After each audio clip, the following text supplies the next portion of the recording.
Gledaj ovako, znači sličan princip, radimo fintu nogom, završavamo udarac nogom.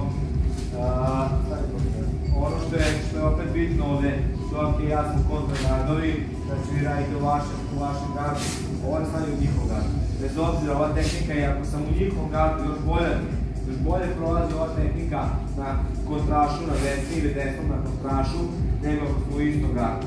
Šta je ključno? Ključno je isti uvod, isti napad kao prošla tehnika. Znači moram da ga navedem da brani te noge. Ovde je ključno, za razliku od malo preda, da konstantno menjam mesto udara i mesto napada. Znači ne da stojimo ovako jedan sa drugom, da mu napadam tu nogu, da mu dajem šanse, nego da ga konstantno teram da se pomera minimalno. U tom minimalnom pomeranju on razmišlja o stavu, razmišlja o kretnji, razmišlja o poziciji nogu, ne razmišlja o nekim drugim stvarima.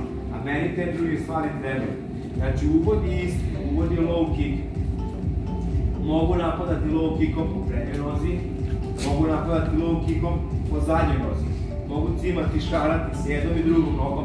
Znači i non stop je cimati, jer mi treba taj moment cimanja.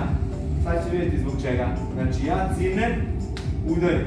Što znači, kad ja cimnem, on se stisne, pa krene da brani nogu, pa se stisne, pa krene da prebaci težinu, pa se stisne, pa krene da izvlači nogu. Znači uvodim ga u neki ritam, neku mehaniku napada i odbrane, koji meni daje prostor da pripremim tehniku napada, a njemu pravi problem jer konstantno mora da menja tajming odbrane. Jasno. A zašto je bitno to stiskanje i to cimanje?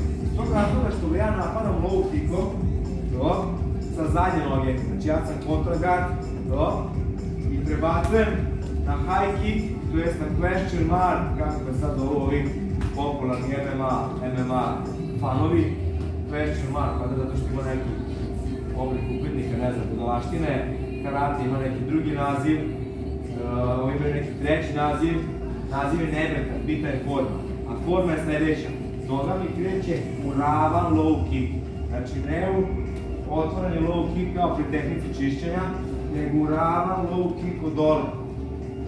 Kad ta noga pređe trećinu putanje, znači ne polovinu, to zna da bude kasno, nego trećinu putanje, znači krenula je, tu otvara kolano na stranu, znači vidi, kolano ide za kukom unutra, kratko izbacujem kuk, to je dupe napolje i otvaram kolano na stranu.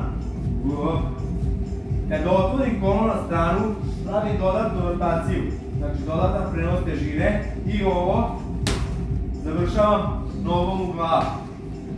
Ko je razgiban, ta noga može da ide od gore na dole.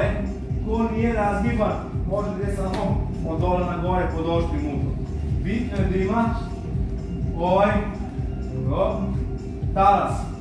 Kolano unutra, kolano spolja. Vidi, kolano unutra, kolano spolja. Težina ode za kolanom, težina se zaustavi, bum, i težina se onda nastavi. Znači ide 1, cimnem, promenim ugao, hop, hop, hop, hop, 2, hop, hop, 3, hop, hop, 4, hop, hop. A ovo cimanje koje radim, njega konstantno tera da se stisne pa da se opusti. Stisne, opusti. Kad se stisne, on je spreman da primi udarac. Sve. Ali, nakon tog opuštanja, to je u trenutku opuštanja, on nije spreman da primi udarac.